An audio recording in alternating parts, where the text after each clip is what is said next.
Dorothy had just left her office and was driving home. Her driver had taken 3 days off to see his sick mother, so she had to drive herself. Her car, a shiny black SUV, moved slowly in the heavy traffic of Lagos. She had just wrapped up a successful meeting with one of the top fashion investors in the country, and a smile of satisfaction stayed on her face. At 34, Dorothy was the CEO of Dora Couture, a fashion brand loved by celebrities and rich clients. She was smart, confident, and beautiful. The traffic was bad that evening. Cars moved an inch, stopped, moved again. Dorothy sighed and rolled down her window halfway to get some fresh air. The hot breeze touched her face, but she didn't mind. She reached for her phone to send a quick voice note to her assistant. Just then, something strange happened. From the corner of her eye, she saw a man walking toward her car. He had dirty clothes, messy hair, and bare feet. His face was covered in dust and his eyes looked wild, but not empty. Dorothy's heart skipped a beat. The man stopped beside her window, leaned closer and began to speak. "Madam, Auntie, big woman, listen to me, listen well. For the next 6 months, don't give money from your hand." Dorothy blinked, frozen. The man flailed his hands as he spoke, his voice loud and sharp. "Someone is waiting for you. Yeah, an evil hand. If you hold money, don't give from hand to hand. If you must give, put it in the wind. Send it through phone, bank transfer, not hand, not touch to touch." Dorothy stared at him, unsure whether to laugh or panic. He couldn't coordinate himself properly as he spoke, and he sounded funny, but she knew he wasn't joking. He kept shaking his head as he paced in one spot, mumbling, then suddenly shouting. "No matter how small, not even 10 naira, not even coins! You hear? It's not about the money, it's the hand, the hand, the hand is evil." He pointed to his own palm and slapped it hard. "Auntie, I've said my own. If you like, laugh like a goat." Dorothy reached over quickly and pressed the button. She rolled up the window, locked her doors, and turned the AC back on. Her chest rose slightly as she exhaled. What had just happened? She glanced at the man through her glass. He was still muttering, still pacing. But he no longer looked at her. He stared into the traffic now, arms stretched out like he was chasing unseen spirits. Dorothy shook her head. What nonsense. So now madmen were giving financial warnings? She reached for her perfume and sprayed a little into the air. But her heart hadn't fully settled. The things he said didn't make sense, yet somehow they made a strange kind of sense. "Don't give money from your hand." She chuckled lightly and shook her head again as the traffic moved. "I must be silly, actually considering what an ordinary madman said," she said under her breath. She drove off slowly, the man's voice still ringing faintly in her ears. Dorothy Chicken-Wankwo was a fashion designer, the name behind the most sought-after brand in Nigeria. Dora Couture. Her clothes walked red carpets, graced TV screens, and filled the wardrobes of celebrities, first ladies, and even wives of powerful politicians. Everyone wanted to be styled by her. Everyone wanted to be seen in her designs. But what most people didn't know was this. Dorothy wasn't born with wealth. She built her empire from scratch. She was the second of 2 daughters born to Mr. and Mrs. Mwankwo, a humble couple from Nsukka, Enugu State. Her father was a retired civil servant, and her mother a petty trader. From a young age, Dorothy showed signs of being different. While other girls played with dolls, she was cutting old newspapers and stitching them into shapes. So her parents sent her to a roadside tailor to learn how to make clothes. Every day, after school, she resumed at the tailor's shop. She was so determined, and she learned really fast. After finishing secondary school with flying colours, Dorothy got admitted into the University of Lagos to study creative arts. While in school, she managed to buy a fairly used sewing machine from the little money she had saved.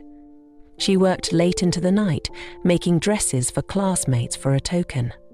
She advertised by posting photos on social media, tagging influencers and celebrities. Slowly, people began to notice her talent.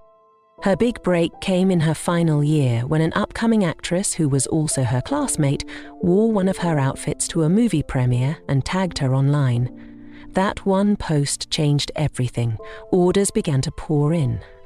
Blogs picked up her story. People were shocked to learn that the person behind the dazzling styles was a slim, soft-spoken young girl with no fashion degree from abroad, just little training from a local tailor. She graduated and never looked back. Over the next 10 years, she attended a fashion school and then built Dora Couture into a luxury brand.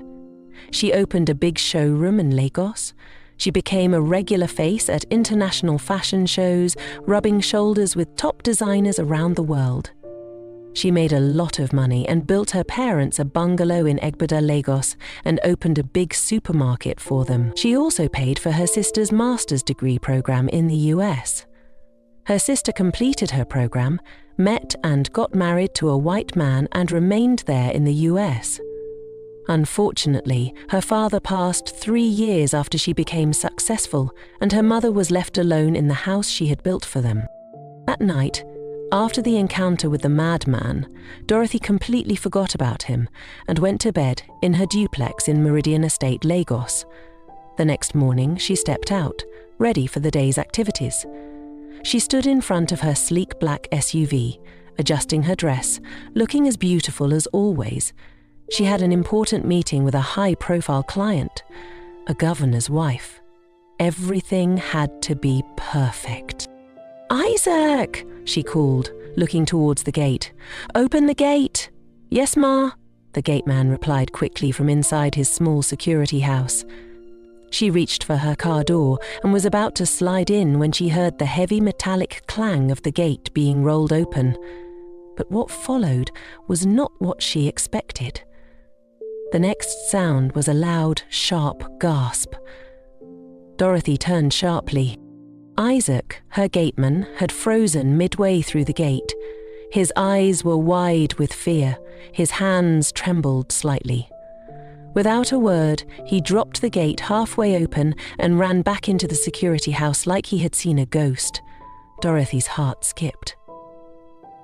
"What is it?" she asked, stepping forward. That's when she saw him. The madman.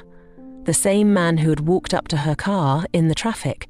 He was standing just outside the gate, same tattered shirt, same wild hair, same barefooted walk, and those same burning eyes.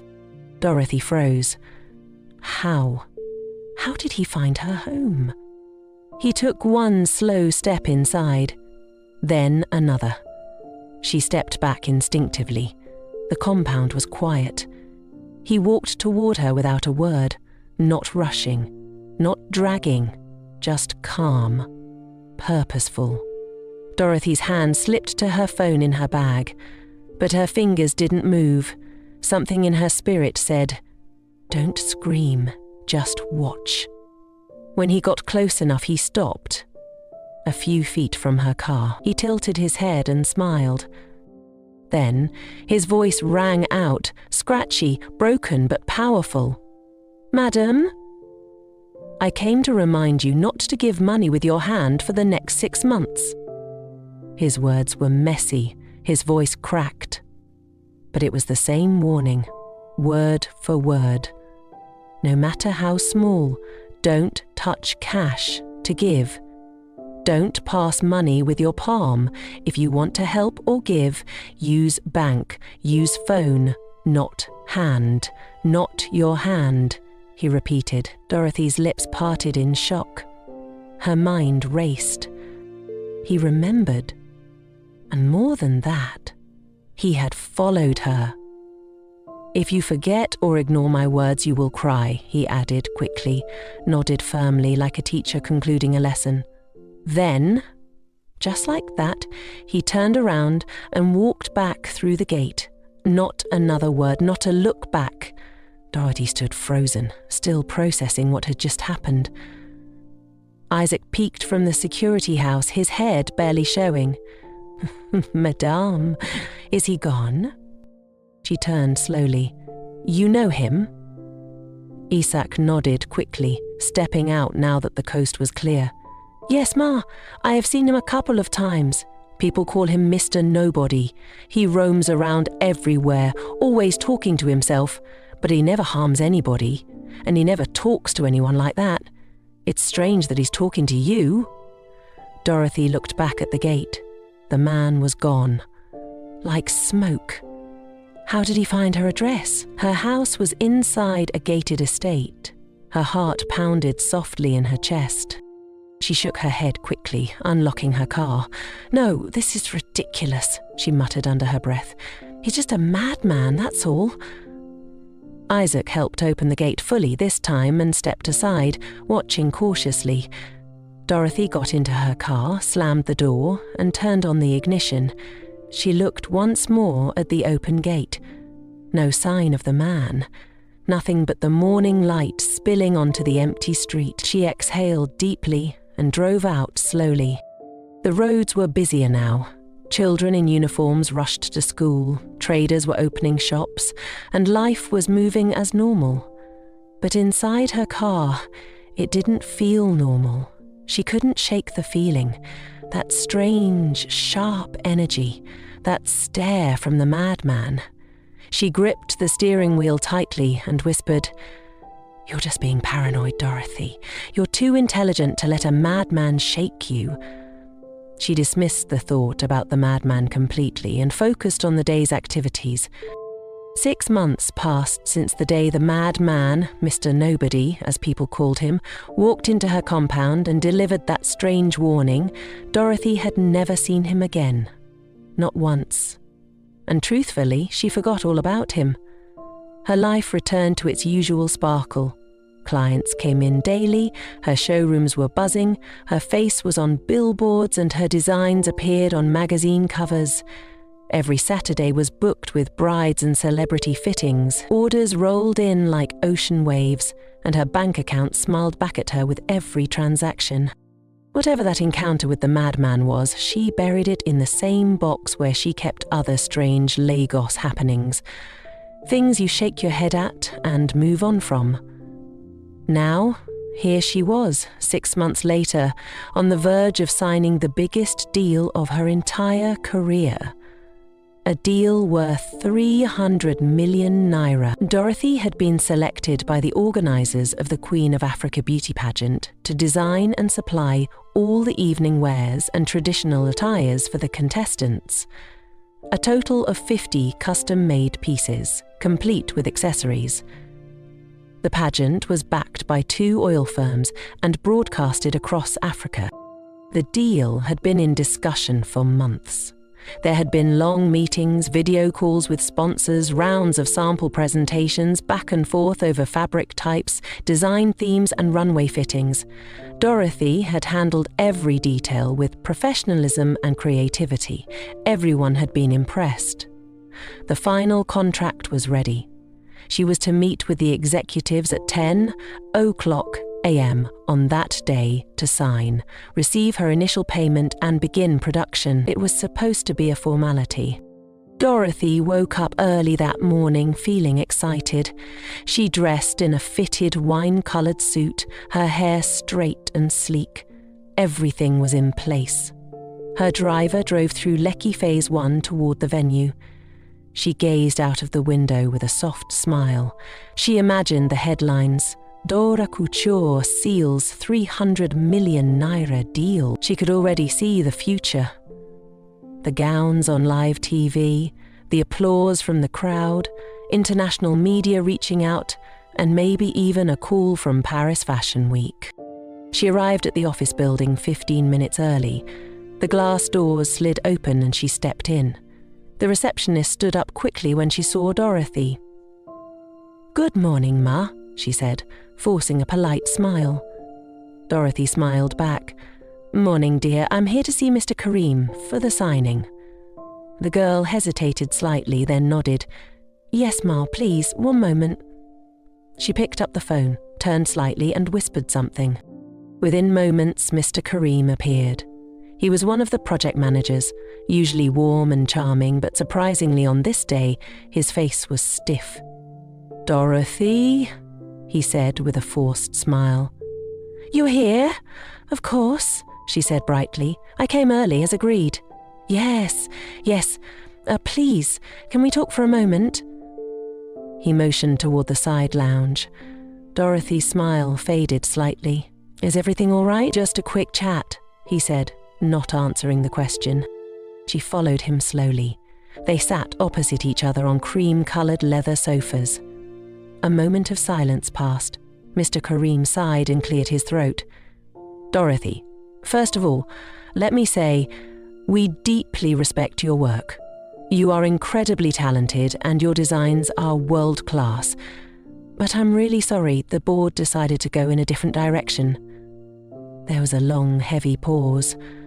Dorothy blinked. I don't understand.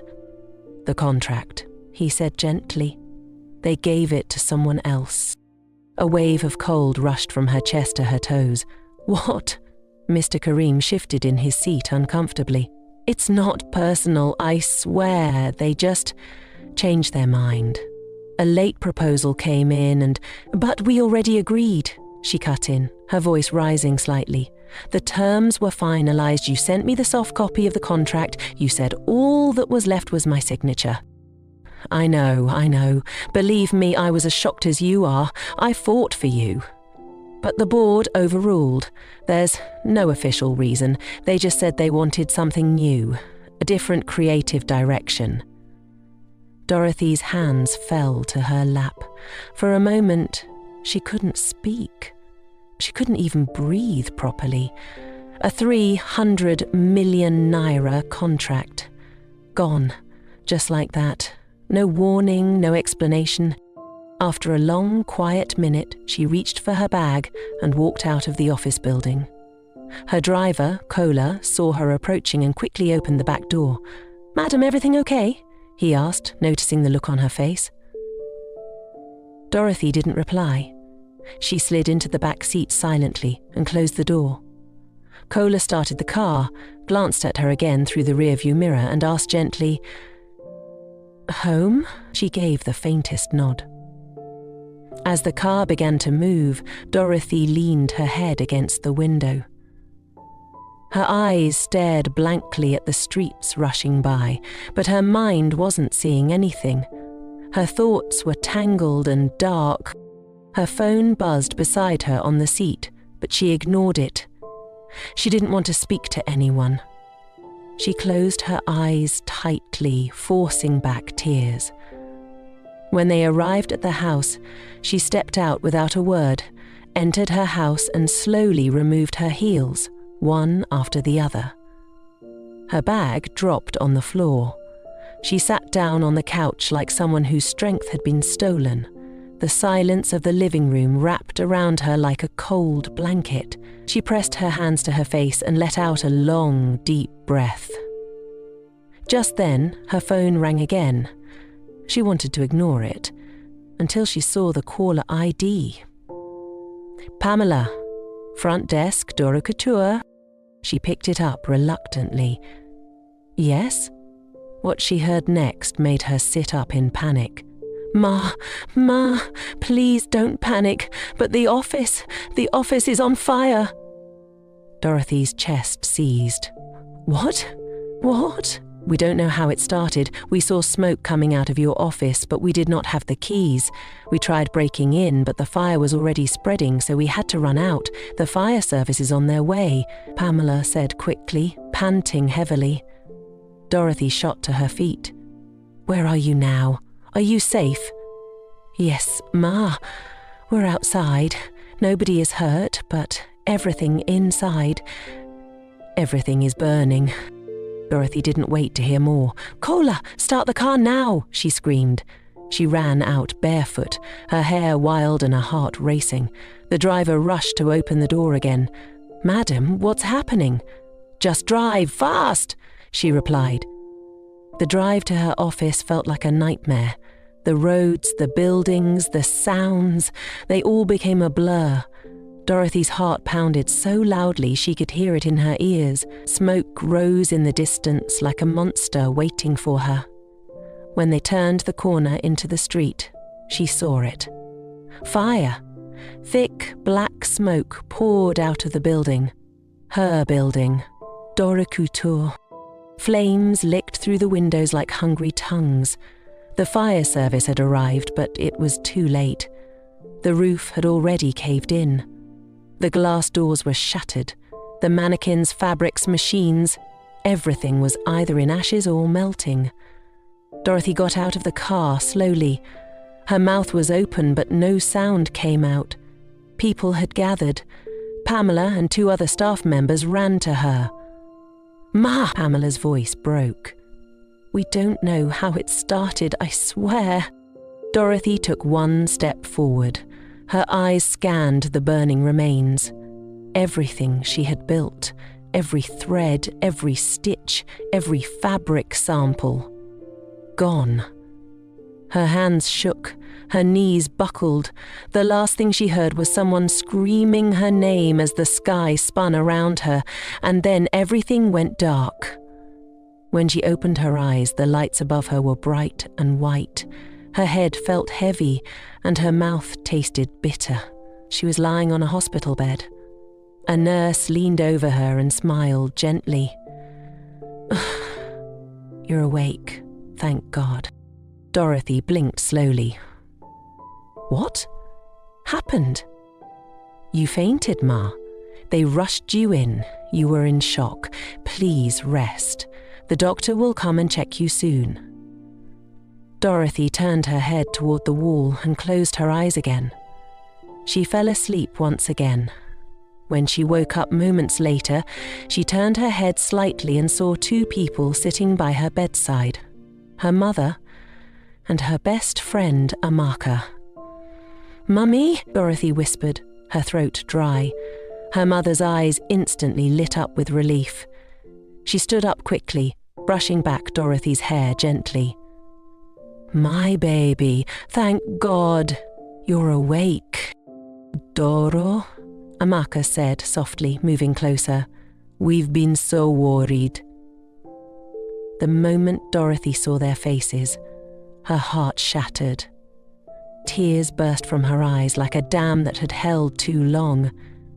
She wept, loud, broken sobs that came from the deepest part of her soul.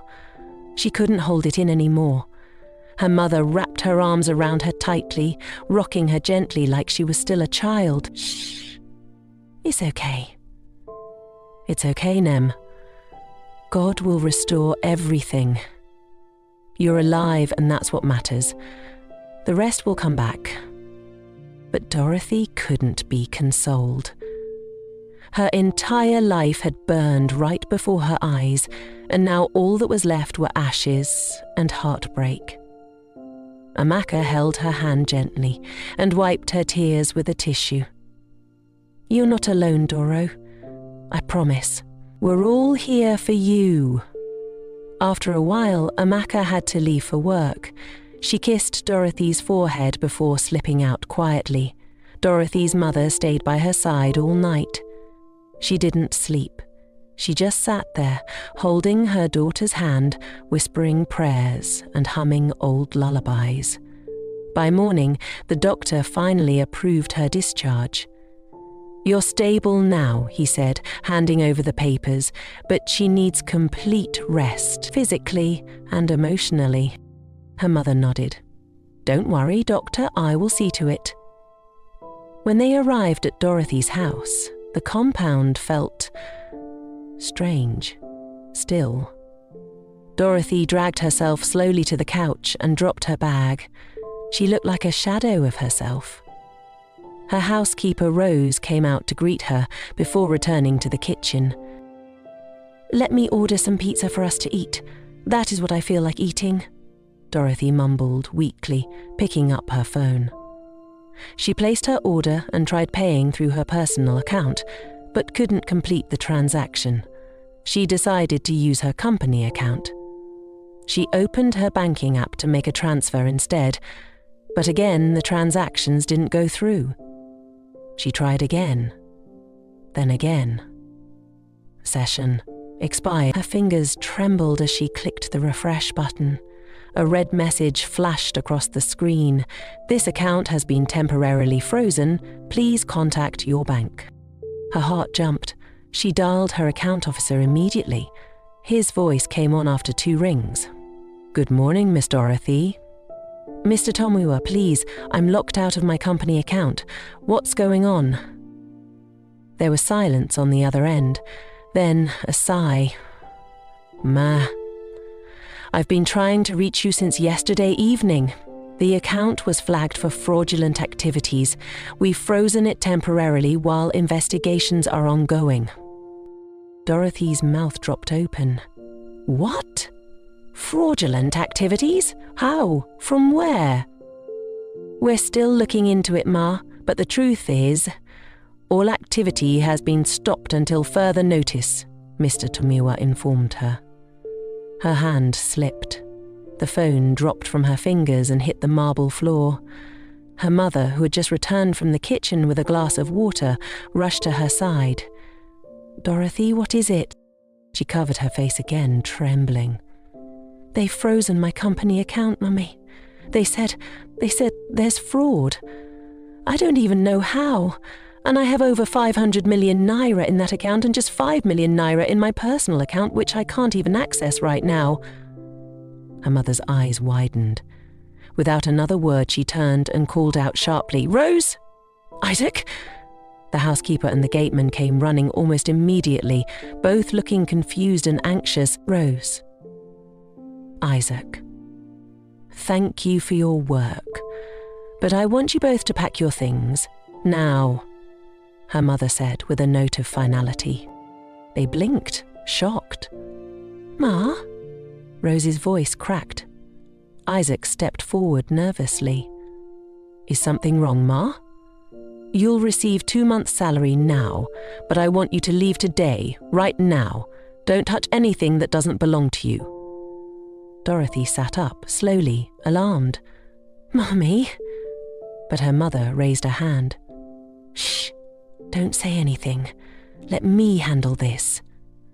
She opened her purse, took out her phone and asked for their account numbers. She paid them their 2 months' salary each. The decision was sudden, painful and cold, but no one argued. Rose quietly turned and began walking toward her room, tears falling silently. Isaac nodded slowly and went to his side of the compound to pack. Dorothy looked down, her lips trembling, but she didn't argue. She couldn't. Her strength had dried up. An hour later, Rose and Isaac returned, their bags packed. "Thank you for everything, Ma," Rose said quietly, her eyes swollen. "I pray things get better." Isaac added, "God be with you, Ma." Dorothy wanted to say something, anything, but the words just wouldn't come. She simply nodded, eyes filled with silent grief, as they walked out the gate. Her mother called Kola. "We're leaving. You'll drive us to the family house." She packed some clothes and shoes for Dorothy. When they were ready to leave, her mother looked around the house once more, then turned to Kola and asked for his account number. She transferred 2 months' salary to him. "Thank you for your service." Kola looked stunned. "Ma, are you letting me go too?" "For now, we'll contact you later." Kola nodded slowly, his voice low. "Yes, Ma."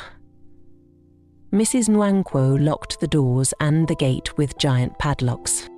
Kola helped them into the car.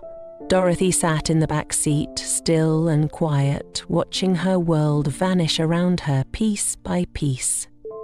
She didn't cry this time. She didn't scream. She was simply tired.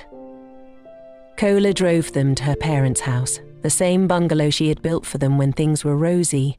All she could do was watch her mother and Kola take her bags into the house as another chapter of her life closed quietly and painfully. She began to live with her mother.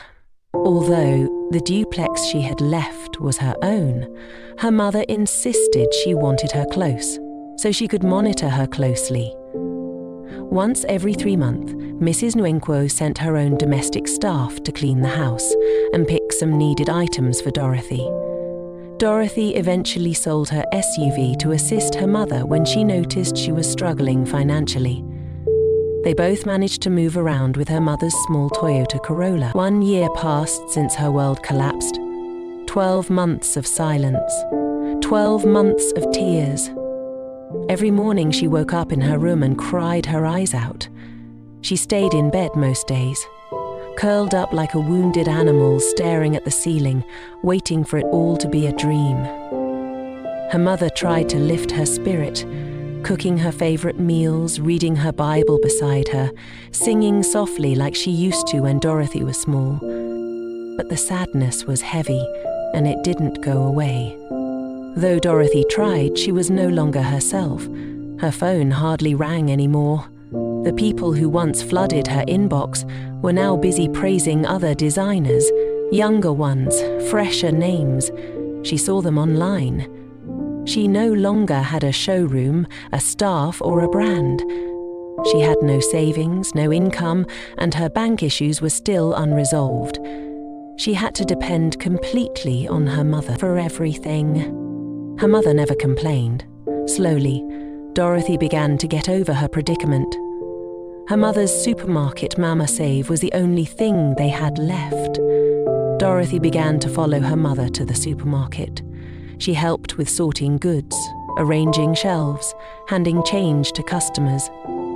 Some customers recognized her as the former celebrity fashion designers, and they shook their heads in pity. One dusty afternoon, almost 2 years after she had moved back home, Dorothy was on her way to the supermarket. She had just crossed the road. She then turned into the familiar street that led to the supermarket, and that's when she saw him. Mr. Nobody, the madman. He was leaning against a rusted fence, arms crossed, eyes steady. Her heart jumped. She stopped in her tracks, frozen. He looked at her, calmly, then said, with that same cracked, strange but unforgettable voice, "I warned you." Dorothy didn't move. Her breath caught in her chest. "I told you not to give money with your hand. But you laughed, you slammed your window, you forgot." His voice wasn't angry, it was sad. "You gave it anyway. You touched them, and they touched you." Her lips parted, but no words came out. "Now see." He turned slowly, walking away like a shadow melting into the wall. "You didn't listen, and so they came for you, and just like that, he disappeared down the street." Dorothy stood there for what felt like forever, her chest rising and falling quickly, her heart pounding. He remembered me. He knew what happened. How? She finally walked to the supermarket, her legs trembling. The rest of the day passed in a blur. She barely spoke to customers. Her mind kept spinning in circles. That evening she returned home, dropped the bag, and sat on the edge of her bed, staring at her palms. "You touched them, and they touched you." She began to think back, deeply, carefully. Who did I give money to by hand? There were so many. She stared at her open palms as if searching for something invisible. And then the memories started coming back. She had given money, many times, before the collapse. She remembered giving Gongozi, her junior staff, 5,000 naira to buy zip for a dress. She remembered another day, while heading home from a meeting, she stopped by a fruit seller. A gentle Hausa lady by the roadside. She bought some fruits and paid her cash. She remembered giving her best friend, Amaka, some money when she needed help. Even her own mother, when she visited her, she gave her some money. She hadn't thought twice about any of these. Why would she? It was normal, human. How could she live in Nigeria and not give out money by hand? She was confused, deeply. Every single one of those moments now glowed red in her mind. Was it one of them? Was it all of them?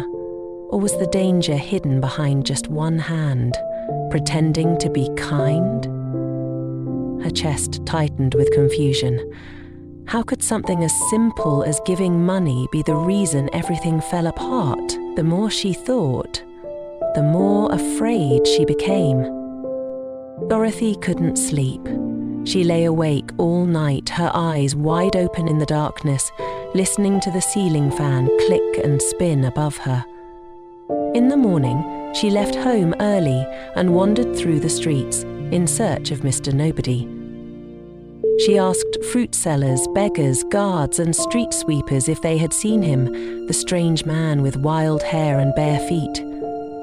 Most just looked at her blankly, wondering why she was looking for a madman. Others shook their heads. She searched for days. Still, no trace of him. Frustrated and restless, Dorothy decided to do something she hadn't done in over 5 years. Go to church to seek answers. She wore a simple gown, tied her hair back, and walked into a small church at the edge of town. She met the pastor after service, a calm, elderly man with kind eyes. He listened as she spoke, tears brimming in her eyes. She didn't tell him everything, only that she believed something had gone wrong and she needed God's help. The pastor held her hands gently and prayed. Then he opened his eyes and looked directly into hers. "What happened to you," he said slowly, "is spiritual. You gave money to someone and the person used it against you. You were warned, but you did not listen. The person is someone close, very close. You must look inward, keep praying, and let God take control." Dorothy left the church trembling. The same warning again. She walked home slowly, her mind spinning. Someone close. She thought about Amaka, but Amaka had not been around much before the fire. The fruit seller? Just a stranger. She paused at the gate of the house and stared at the locked door. Her chest tightened. Her mother. Dorothy swallowed hard. She remembered the day she handed her mother money for groceries. After the warning, she remembered how quickly her mother had taken her back when everything crashed. The way she had fired the housekeeper, the driver, even locked the gate herself. What if she had planned it all? Dorothy sat down at the edge of her bed for a long time before finally calling her mother. "Mama, can I talk to you?" Mama, wiping her hands from cooking, smiled and sat down beside her. "My daughter, what is it?" Dorothy turned to her with sharp eyes. "What did you do?" Mama frowned. "Do?"